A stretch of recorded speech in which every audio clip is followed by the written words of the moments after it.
Welcome back, my friends, to the D-Rate the Hate podcast. I am your host, Wilk of WilksWorld.com, and I am so incredibly grateful that you are taking the time to join me for another powerful DTH episode. Friends, at the D-Rate the Hate podcast, it's all about bettering the world one attitude at a time. See, we did not create the hate, but with your help, we can derate the hate. That all starts with gratitude and personal accountability. We cannot control everything that happens to us in life, but we can control how we react to it. How we act, how we react, no matter what happens to us, how we react to it makes the difference. Friends, there is only one good thing about a bad attitude, and that is that we have the ability as individuals to change it. Here on the DTH podcast, we strive to bring you great guests and provide tools to do just that. Please be sure to share it with your friends. Subscribe if you haven't done so. Ratings and feedback are always greatly appreciated. And with that, let's get to this week's episode. Friends, what value do you place on you? It's a question that was brought up in a recent conversation I had with my friend Regi Wilson. It was actually a question brought up in a larger conversation about value identity and the Human Value Initiative that my friend Regi is working on with his organization, The Equal Universe. We actually talked about several things having to do with value identity. Value recognition, value assignment. What does value actually mean to you? When you think about the word value, what does it mean? Could you ever love something that you did not value? Would you ever build upon something that you don't value? Would you protect what you don't value? These are just a few of the questions that Regi and I discussed in our conversation about value. We also talked about how we can restore people's connection to their own value, projecting onto others what we feel about ourselves, what our purpose really is, and how we can change that value paradigm that people have. Value is an incredibly important concept when it comes to how we treat ourselves and how we treat those around us. Please, my friends, do not miss this great conversation with my friend Regi Wilson of the equaluniverse.com. Here we go. Regi Wilson. Hey, thank you. It's so good to see you again, my friend.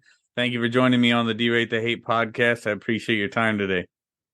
Absolutely. And it is great to see you as well. And it's great to be here on the podcast with you and your listening audience. Happy New Year, everybody. I think we can still say that. Yeah. Now, this episode will come out sometime in February of 2023.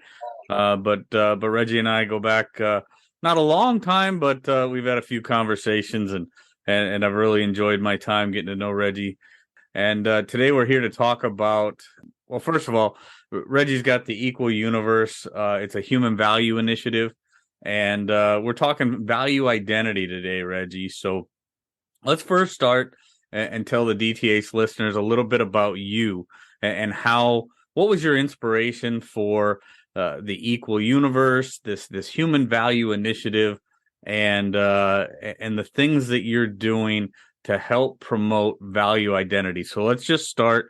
Just give a high level overview of what that means. And then we'll just dive into our conversation from there. Actually, I can sum that up in one word: survival.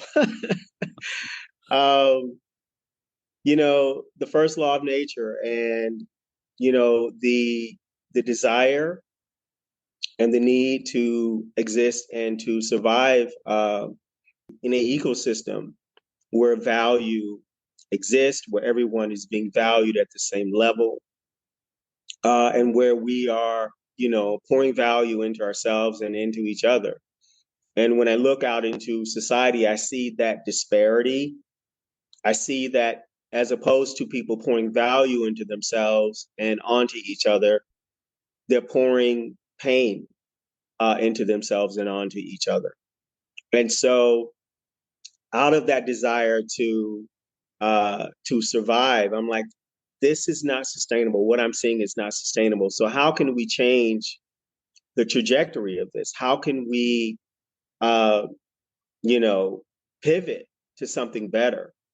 And after pondering that question, clearly I'm an African American man, and it is no secret as to the challenges that you know African American people have had in navigating the spaces in this country and in this world. Uh, so even coming from that experience, and just a desire to see better. And after pondering that question, I was sitting alone one day, and one word dropped into my spirit, into my heart, and that word was equal. And after that, the whole idea, the whole premise of the narrative began to unravel, and value identity came out of that. Value, which is a result of two components, which is value recognition and value assignment. Uh, and so, as things are born, once seeds are planted, this just began to grow in me, in my mind, in my awareness. I began to write my thoughts out on paper. And eventually that became a narrative. It became a website. Uh, and now I would like to say that it has become what looks like the beginnings of a movement. So Nice. Well, that's awesome, man. I just one of the greatest things that we face in this life, Regi, is finding our purpose, right? A lot of people are just drifting around out there like a ship without a rudder, and they just don't know what they're here for. It is always incredible as human beings to really find and grab a hold of what our purpose is. Now, obviously, like you said, you're an African American male. You see these things out there that just aren't sitting well with you, whether it's people projecting a lack of value on you or others, or more specifically, in a lot of cases, not assigning that value to themselves, right? Not recognizing their own value. And that makes for an ugly world. It makes for an ugly situation. absolutely. So, yeah. So when it really comes down to it, it's about learning, right? It's about figuring out figuring out what our purpose is. How do we decide where we want to go in life? Mm-hmm. Not allowing outside forces to determine our value, but assigning our own value. Because I'll just tell you from my own personal experience, if you don't value yourself, people. So you mentioned two words. You mentioned assignment and you mentioned recognition, right? Mm-hmm. If you don't recognize your own value, oftentimes people aren't going to put a lot of effort into assigning value to you, right? Absolutely. So that they're very much intermingled. They're very much intermingled. And I offer a question, or three questions actually, so that people can really pull it into sharp perspective. The first question I ask is, can you love what you don't value? And then the next question that I ask is, would you invest in, would you build what you don't value? And then the last question I ask is, will you protect what you don't value? And I'm asking that question directly to you and to myself and to others. Can you love yourself if you don't value yourself? Will you Awfully invest in tough. yourself? Exactly. Will you? So, what that establishes is that it establishes that value is a core foundational component that drives every choice that we make as human beings. And if you think about that, everything that we move towards as human beings, we move towards it because it is in our perception that that thing or that person, that relationship, or that opportunity will benefit us in some way. It will pour value into our lives in some way. And if we don't have that perceived value of that thing, then we don't move towards it. All right.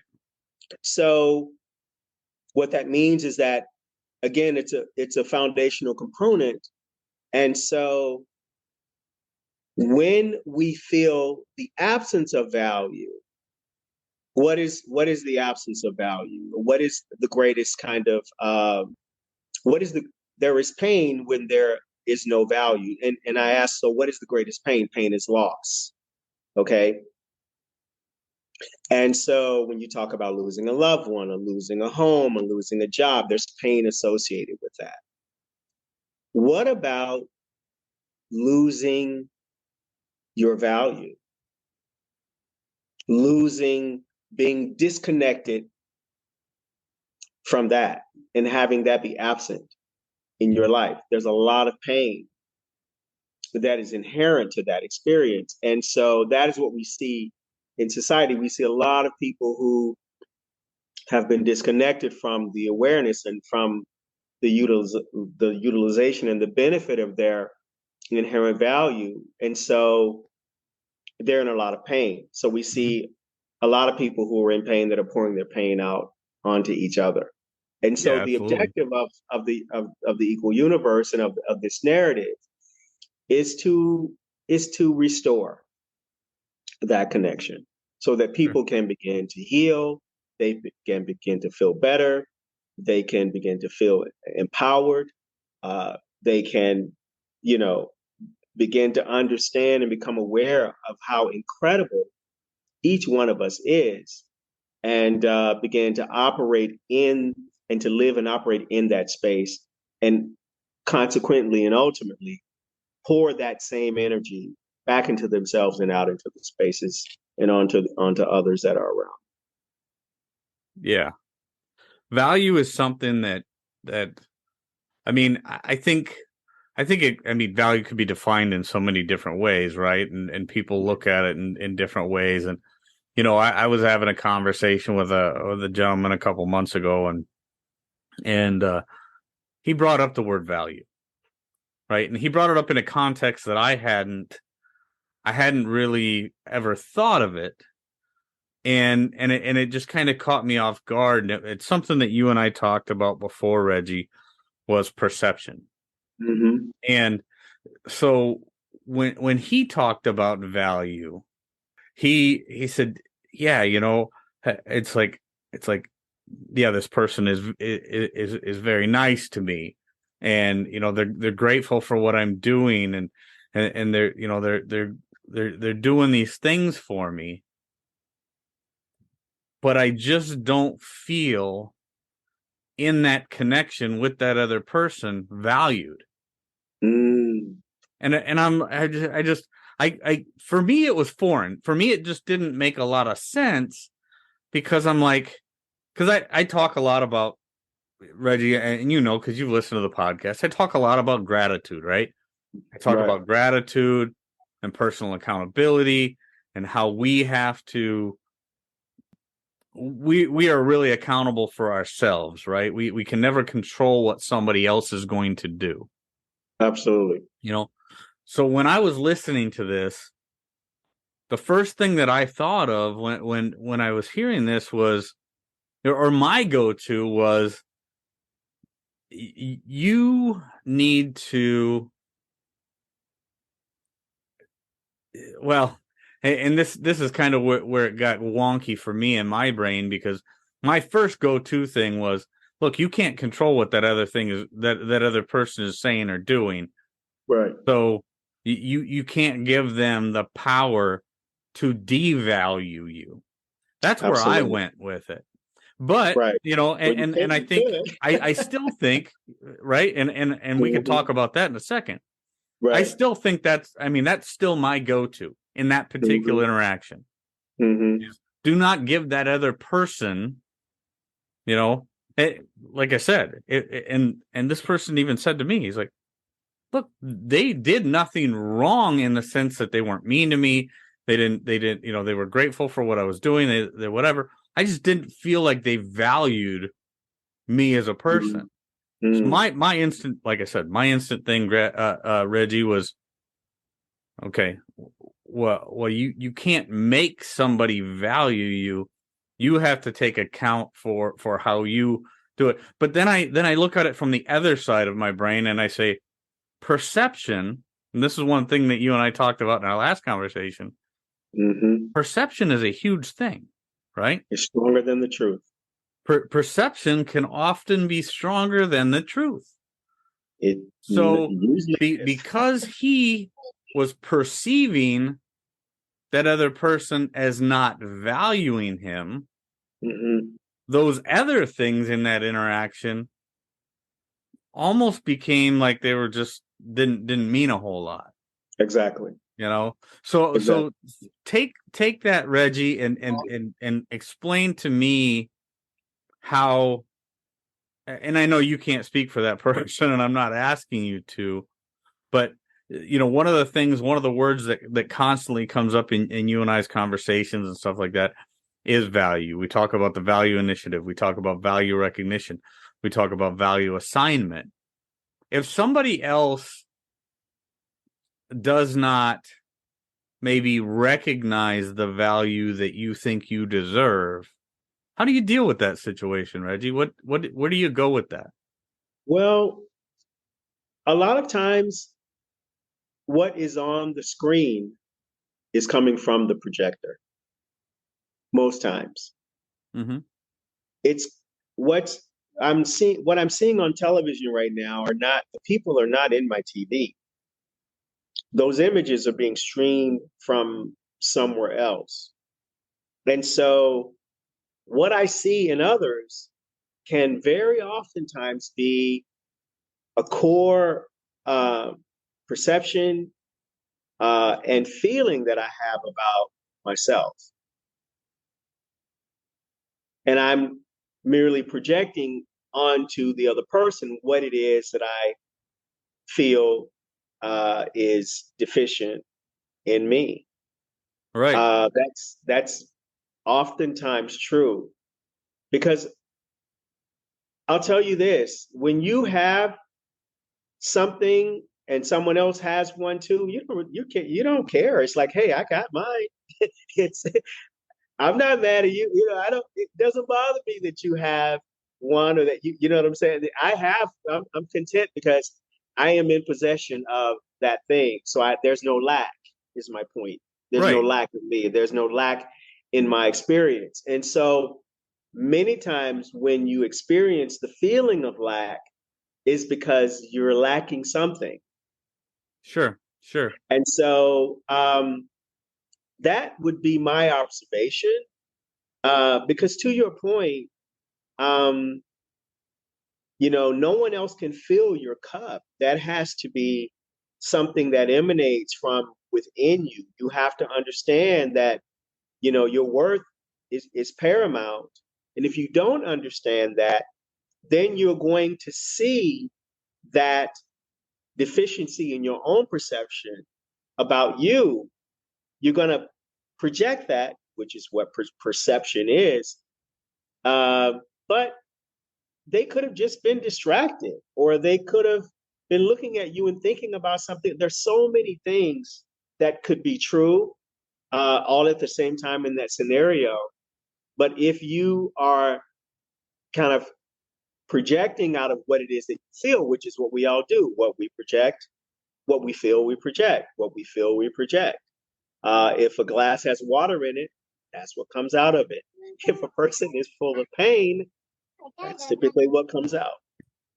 So you make such an incredible point there, Reggie, and that's kind of the direction that I was hoping we would go with this, because when somebody comes to you and says, "You have made me feel bad," and then so if somebody comes to me with that, my first question is, or my first reaction is, "Oh no, what did I do?" Obviously, Mm-hmm. because it certainly was not my intention, Right. and I think a lot of people have lost sight of that in this modern age of feelings uber alles kind of thing, and Yes, and I'm not saying that there's anything wrong with feelings, Reggie, but sometimes when we have that feelings uber alles kind of mentality, right? It's, oh, you hurt my feelings, you've done something wrong. They forgot right. about the whole part about intention, Exactly. right? You Exactly. know, and I'm not saying that doesn't mean I should be sorry if I hurt somebody's feelings, even if I didn't intend to, and I need to take account for that. But when we think about that and we think about assigning value,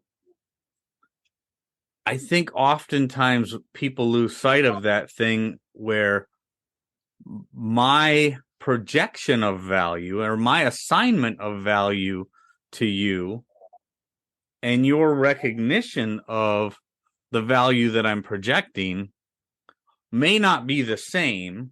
Mm-hmm. So we need to work together to try and get that on the same level.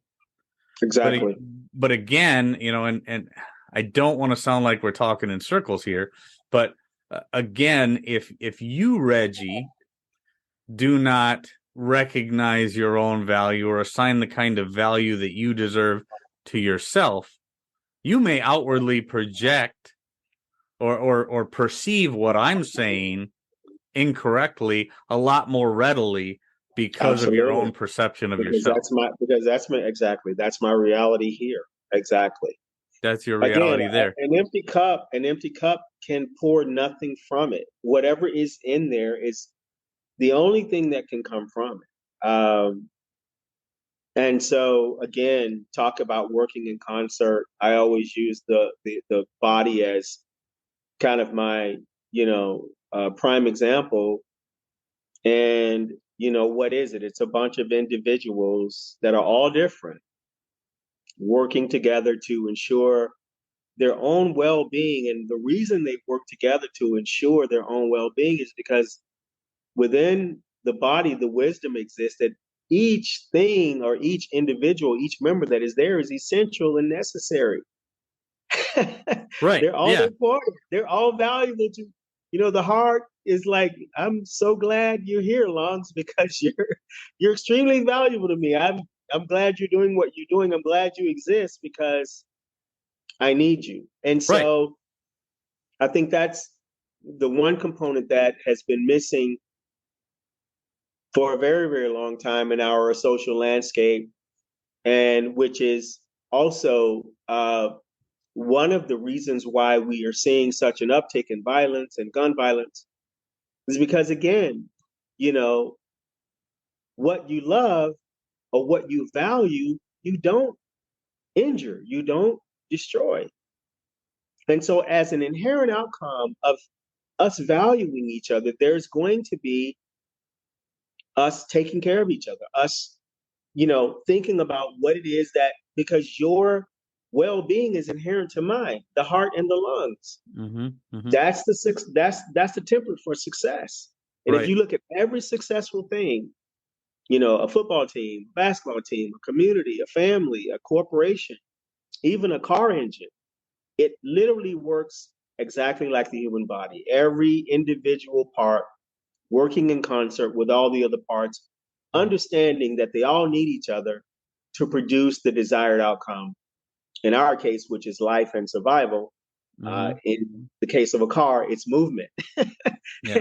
And every Yeah. time they work together, the outcome happens. Every Yeah. time they don't, it Oh, no doesn't. doubt. It becomes a disaster. I mean, you look at so many things that have gone wrong in society today, Reggie. I mean, you just look at the fact that nobody goes out and purposefully takes a life if they value human life, Absolutely. right? So we look at all the inner city gang violence and people term it gun violence. I don't use the term gun violence because guns can't commit violence. I agree. In my opinion, I mean, people It's commit people violence. They just use guns as an avenue to do so. as an avenue to But express that. Correct. but what it really stems from is people's lack of value. Going back to our key word in this conversation, value. Mhm. They don't value human life. They don't Yeah, value their fellow man. Right? exactly. Where does that come from? I mean, so when we think about value or just values, they are not being taught the value of human life. They are not being taught the value of our Creator God, and what God put us here to do. And what ends up happening is they don't value themselves. They don't value their fellow man. Now, all of a sudden, again, feelings uber alles. Oh, this person pissed me off. I'm going to take their life because their human life does not have the Value value for me. that I've Correct. assigned to my feelings or my gang or my girlfriend or whatever, Right. My right? chain, my car. I agree. Whatever. Yeah, whatever it And I, is. and I agree. And I think that more so what it is, it's not so much the dismissiveness of human life, but it is an expression of pain that Mhm. people are. That's really what's perpetuating what we're seeing show up. As I said, a lot of people in pain who are pouring their pain out on each other. Mhm. And unfortunately, we live in a value absent within a value absent construct, you Mhm. know, because society as a model tells us that unless you're rich and unless your Instagram is popping and unless you're driving this make and model, recent year car, and unless you have living in this kind of place, and unless you have this amount of influence, that you're not valuable. So your value in terms of the societal construct has to be acquired, achieved, and approved outside of you. And so when people don't assail or don't achieve those levels, and their value is not approved by their social group or by the beauty industry or by, a girl looks at a guy and says, well, you don't have this kind of car, so you can't talk to me, or if some other scenario like that, Mhm. Mhm. then you have a person who falls short of the criteria. And what is then inherent to that is rejection, and then what they feel as an inherent consequence of that is pain. And then Yep. what do you do with that pain? And so I think what is imperative that we do is that we change the value paradigm, and that we help people to understand that their value is not external to them, but that it is inherent. That And it. let me Yep. just It's give it's you, it's within us. We've got to start within ourselves and how we see ourselves. How I've talked absolutely. on the podcast with several people, about self-love and negative self-talk and things like that. It really starts within us, Reggie, and It I does. think that's so important, and I'm glad you talk about it in those terms, and what I really want to talk about is the solutions, because I know that with the Equal Universe, your Human Value Initiative, you're coming up with solutions, and you're gaining some traction with this movement. So I want to talk about what is that construct? What are you using? Because I know that you've been able to implement this in a few schools, starting at early age, starting with basically middle schoolers, right? Hmm. Teaching them about value identity, that value paradigm. Let's talk Right. about those solutions. I know we're getting close to our end of our time here today. Let's talk about those solutions. What are you doing with this program? What are you teaching these young minds? How are you helping them to understand that value, or that value paradigm, as you're phrasing it? I'm giving them a calculation. I'm giving them a calculation that proves to them their human worth in the moment they become aware of it, so that they can then go out and use it when and wherever their value is called into question. And this is the calculation. This is the globally accepted kind of measure for value: need and supply. Okay. Is human life essential? Yes, Is it absolutely. necessary? That's need. Okay. And is your human life essential? Absolutely. And then what is the supply? The supply means that if something is needed, if it is in short supply, then the value of it is high. So let's look at your human life. We've already established that human life is necessary. So your human life is necessary, just like your heart is necessary because you have a need for it and there's only one. Okay. Right. So that's the calculation. So there is one of you in the world right now. There's never been a you before. There will never be a you again.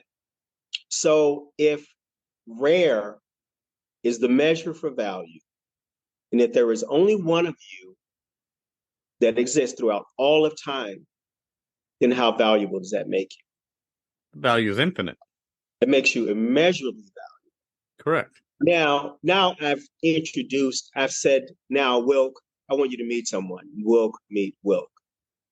Not the Wilk that they told you that you were, but this is who nature and the universe has determined you to be. This is who you are. Now you understand that you're a category of one. There is no one else like you. Even if I put 1,000 people in the same room with you and they said the same word as you say, they can't say it the way you say it. So you uniquely stand out and you provide something to me and you bring something to us and you bring something to the world that no one else has. So now you're a category of one. That means you're a brand. You have no competition. So you possess something that you don't have to worry about anybody else possessing because you're the only one that has it. So you don't have to be jealous of me now because you have something that I will never have. Okay. Not only that, but as you said, your value is infinite. So there goes, a low self-esteem and a perception of your worth being low because now infinite is, there's no way to even measure it. I really like that, Regi, that rarity Equals increases value, right? Yes, it Rarity does. increases value. You are, for all intents and purposes, a party of one. There may Period. be others like you, but there is no other you. There There's is no other never you. been another you. There will never be another you. So It's only your one. value is infinite. And you know what else? The world will never see anything in or anyone like you ever again. Understand that. Do you understand how transformative that is? Now you can begin to pivot away from that, all that stuff that they told you that you had to do to achieve, acquire, and to have your value approved. And now you understand that I am living and breathing value. My value every day that I wake up and every day that I go to bed is infinite. Mm-hmm. And it can't be depreciated. And what I bring to the world is so unique that in order for me to find my purpose, all I have to do is look in my own heart. All I have to do is ask myself, what is it that you love to do? Because by doing what it is that you love, by bringing that to the world, no one else can bring it but you. You're bringing something, you're bringing a gift that is so amazing, something that we've never seen before, something that we will never see again, that you have no need to worry as to whether it has a purpose or whether, as to whether it is essential or valid or necessary or important. Again, the heart is beating, knowing that, hey, I'm the only one of us in here that can do this. I'm And the you all only need me to I'm the do only organ in the body that can get it. And blood everywhere else in this body. that is how we can show up in the world that way. Oh, that's nice, man. Yeah, I think again, I talk about on the D-Rate the 8 podcast, I talk about it all the time. Bettering the world begins with each of us as an individual. Right. This is just one more tool in the toolbox, Regi, that shows that we as individuals, a lot of this starts with us. Absolutely. We cannot control We cannot control everything that's happening around us. Right. We find our individual purpose. We find out what makes us unique. We find out, we come to that realization. There has never been another you. There will never be another you. There is only one of you. Yes. We assign that value to ourselves, and then we start to realize that about others, and we start to value them the way that we value ourselves. And we start to take care of each other. And we start to look out for each other. And we start to protect each other, and we start to love each other. No, that's right. That's what I'm giving. That's right. No, that's good stuff, man. Regi, I appreciate it. Another good conversation, and there's definitely going to be more to come. Keep up the work you're doing, brother, because the things, especially getting in there and showing the youngsters what this means, what it means to assign value to themselves. Once you learn to assign value to yourself, there's so many people out there, so many, especially young people these days, Regi, that they're just lost. They don't understand. They either don't have the right mentor, they don't have the right father figure, they don't have the right parental structure, the family structure, whatever it is, but they just don't see that inherent value that we each have within us. So keep up what you're doing, bud. It's incredible. It's good stuff. It's needed stuff. It's a needed message, and the more that you put it out there, the farther we can spread this message, the better the world's going to be. The Equal Universe. People can find the Equal Universe in the show notes for sure. Find out more about Regi. Find out more about this Human Value Initiative. But most of all, understand your value. Understand your value, and just keep on doing what we can do to better the world. Each of us as individuals. It's up to us. Absolutely. Thank you so much, Wilk, for having me today. I am so deeply grateful and appreciative. Always a pleasure, my friend. We'll do it again. Yes, I look forward to it. Friends, if there's anything in this episode that provided exceptional value to you, please make sure to hit that share button. Share it with your friends, share it far and wide. And of course, if you haven't done so already, be sure to subscribe right from our website so you can get the D-Rate the Hate podcast sent to your email inbox every week.